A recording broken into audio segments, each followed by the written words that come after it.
Hello friends, ஈஸியான ரொம்ப டேஸ்டியான ஒரு கருவேப்பிலை சிக்கன். அதுக்கு ஃபஸ்ட்டு கடாயில் 1 டீஸ்பூன் எண்ணெய் ஊற்றிக்கோங்க.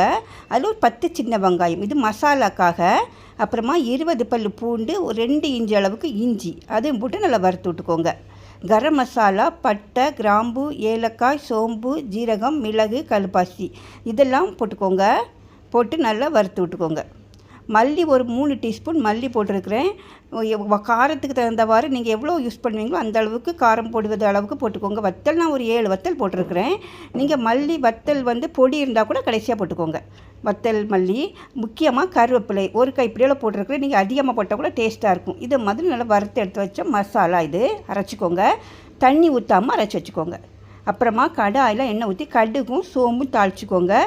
2 பெரிய வெங்காயம் போட்டு கருவேப்பிலையும் போட்டு நல்லா வதக்கி விட்டுக்கோங்க.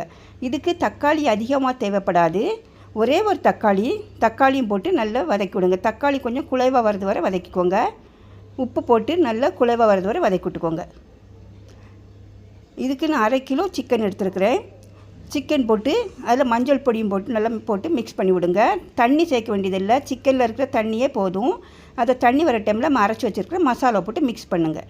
எல்லாம் சேர்ந்து ஏற்கனவே வறுத்த மசாலா தான், எல்லாம் சேர்ந்து நல்லா மிக்ஸ் ஆகி அருமையான ஒரு கருவேப்பிலை சிக்கன் சூப்பராக தயாராகும் ஃப்ரெண்ட்ஸ். கண்டிப்பாக இதை மாதிரி ட்ரை பண்ணி பாருங்கள். பிடிச்சிருந்தால் லைக் பண்ணிக்கோங்க. இதே மாதிரி ட்ரை பண்ணி பாருங்கள். நம்ம சேனலை சப்ஸ்கிரைப் பண்ணிக்கோங்க ஃப்ரெண்ட்ஸ். ஓகே, பாய், தேங்க்யூ.